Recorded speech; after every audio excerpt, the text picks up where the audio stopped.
Je m'appelle Christine, j'ai 62 ans. En 2013, j'ai eu un cancer du sein. Je m'appelle Francine, j'ai 72 ans. J'ai eu un cancer. Boni Koulibaly, j'ai 67 ans, je pratique le karaté, j'étais asthmatique, j'avais 7 ans. Avec l'âge, ça a réapparu.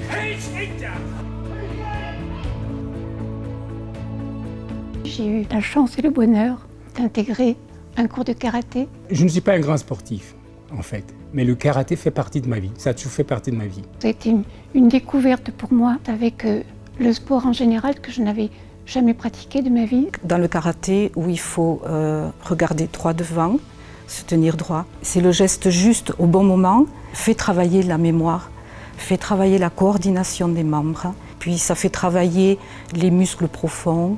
On va rechercher au fond de soi la force intérieure. Tout de suite, j'ai bien accroché avec le karaté parce que je sentis qu'il y avait une corrélation entre le corps et l'esprit. Au début, on a toujours le regard qui part, qui fuit, mais petit à petit, on arrive à être droit et à avoir le regard droit devant. Et ça apporte beaucoup au moral et ça nous aide vraiment à nous redresser.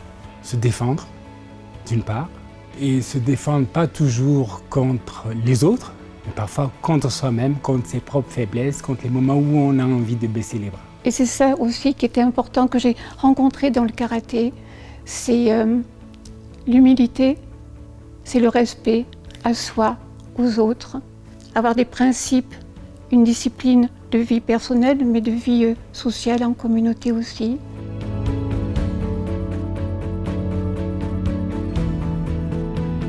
Aujourd'hui au karaté, par rapport à ma santé, mon état d'asthmatique par exemple, je suis obligé de faire attention à là où j'amène mon corps.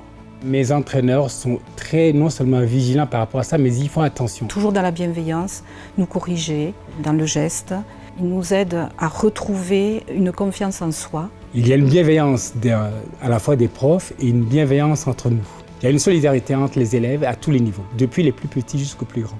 Quel que soit le niveau de pratique, cette solidarité existe. Ce partage entre à la fois les enseignants et les pratiquants se crée un lien fort, une dynamique dans le groupe. Il s'agit de faire en sorte que chacun d'entre nous puisse s'approprier le karaté et faire son karaté avec son corps. Le karaté, pour moi, m'a aidée à me sortir de la maladie, à être plus présente à moi-même, aux autres, et donc on prend conscience de son corps, qu'on a souvent laissé bien de côté, qu'on n'a pas écouté. C'est pour ça qu'on est tombé malade souvent. Donc voilà, ça permet de se reconnecter à son corps.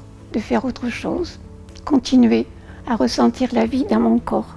Ce cancer, vraiment, c'est une partie de nous qui voulait mourir, je crois. Et là, le fait de continuer, c'est cette partie-là qu'on veut faire vivre. Je crois que le karaté a fait de moi une grande partie de ce que je suis aujourd'hui. La confiance en soi, d'abord, et l'attention aux autres. Ce bien, c'est de me sentir moi, pas jouer un rôle, être moi-même. C'est ce que ça m'a apporté aussi, parce que regarder l'autre droit dans les yeux permet de se redresser. Et du coup, ça m'a permis de m'ouvrir. La posture qui est demandée renforce les muscles, renforce la confiance en soi, l'estime de soi. Il y a un apaisement des tensions, des émotions qui se fait, et tout cela est bénéfique. D'important pour mon corps, pour mon esprit, pour moi. Le karaté, c'est un besoin pour moi, oui. Je ne pourrais pas m'en passer. C'est quelque chose qui fait partie de mon équilibre de vie aujourd'hui.